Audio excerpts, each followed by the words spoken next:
If you're an artist, whether it's your career or just a hobby, you know the challenge that is finding your art style. It can come to people so naturally sometimes, but I'm not one of those people. And honestly, it might be the case for most artists. So let's talk about how I found my art style, because trust me, it wasn't a quick and easy process. But before we start, let's do a quick, "Hey, what you drawing?" segment. The art you're watching me draw is some promotional art for my webcomic Outcasts. Since we're nearly in April, I thought it'd be fun to draw some of my characters in cute spring outfits, and along with some cute animals. If you'd like to see more art like this, or come to get to know more about my characters, come check out my webcomic Outcasts for free on Tapas, and come join my Patreon. Links to both are in the description below.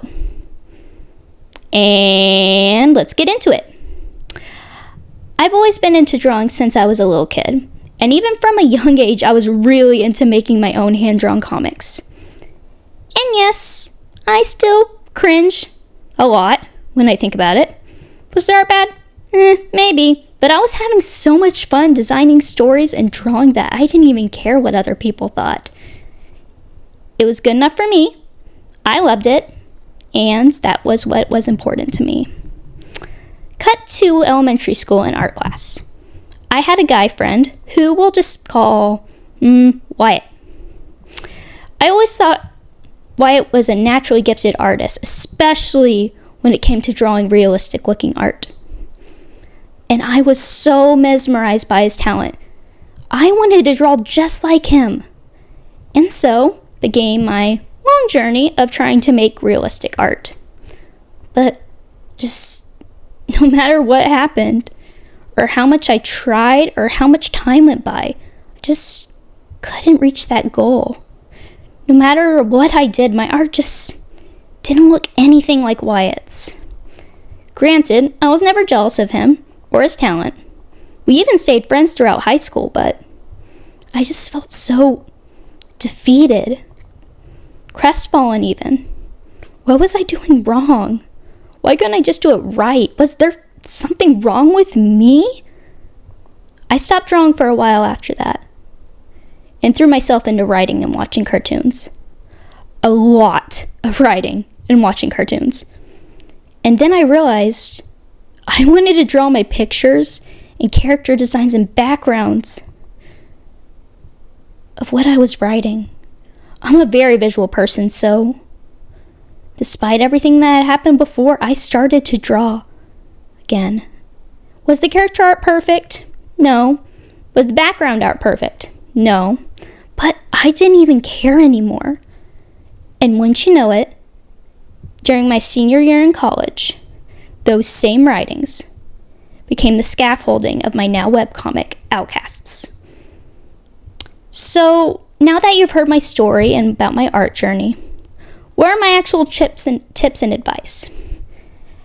How can you find your art style? It can be tricky, and it might seem like it takes a long time, but here's what I've gathered through my artistic journey. Point 1. Don't overly compare yourself to others. If there's one thing I've learned from my experience, it's that sometimes comparing your art to others can be really damaging. Extremely damaging, even. I mean, I compared my art to my friends constantly throughout the years. And look where that got me during that time. Now, I want to point out, it is not a bad thing to admire other artists and their pieces. On the contrary, I think you really should. There's nothing wrong with admiring someone. But remember, it's a very slippery slope between admiring someone's works and obsessing over making your art look exactly like their works. Just make sure you're not overly comparing your art to others, and you will be just fine. Point number 2. Take inspiration from other forms of media that you like.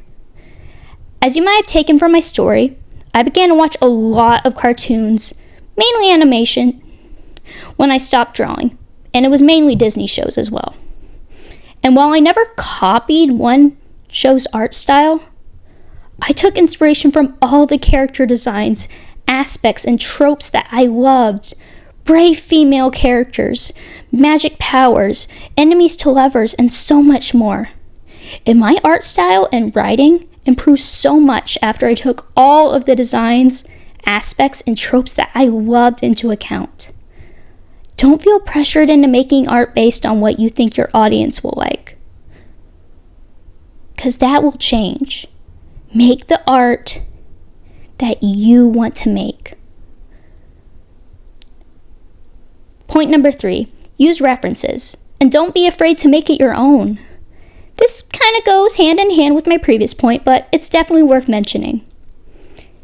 A lot of you might not know this, but I use reference poses and pictures for my art, especially if I struggle with drawing something that I want to draw, but I'm just not very good at drawing yet. Of course, that comes with practice and time, but using references when drawing sometimes gets a bad rap. But I want to let you know this. It is okay to use references. And if you want, you can always pick and choose what aspects of the reference you want to include in your art. Take the art I'm drawing, for example. For all of these pieces, I used references. Both poses, backgrounds, you name it. It's not bad or wrong to use pose references, 3D models, anything like that. So just don't shy away from that. And my last and final point, point number 4, don't let those mean critics get to you. Most of us artists and creators know that the realm of creative expression isn't all sunshine and rainbows. Quite the contrary, actually. There are jerks who will openly insult and bash your art style. Writing, comics, whatever you make or share with the world, there will be critics. Now, don't get me wrong, some critics can be very kind and considerate, giving you helpful advice and tips to make your art even better. And those people are really great. I'm talking about the jerks who don't care about your feelings or your art. They just want to tear you down and your confidence. It goes without saying, but don't take that mean criticism to heart. And I know, it's easier said than done. But the more you can distinguish between helpful advice and mean insults, you'll be content with making what you want to make. So at the end, what I want you to take away from this is this. Art can be tough, yes. But as long as you go into it with the right mindset and have fun with it, your art style will come to you. What you like, what inspirations you take. It's a mirror into what makes your art and yourself unique. And I hope you never forget that. And that's a wrap. I'll try to make more videos like this in the future, but I think this is a good starting point. Just a reminder, if you want to see more art like this, speed paints, tips and tricks, or you just want to read my webcomic for free on Tapas, the links to both and all are in the description. Keep creating, and I'll see you all in the next video.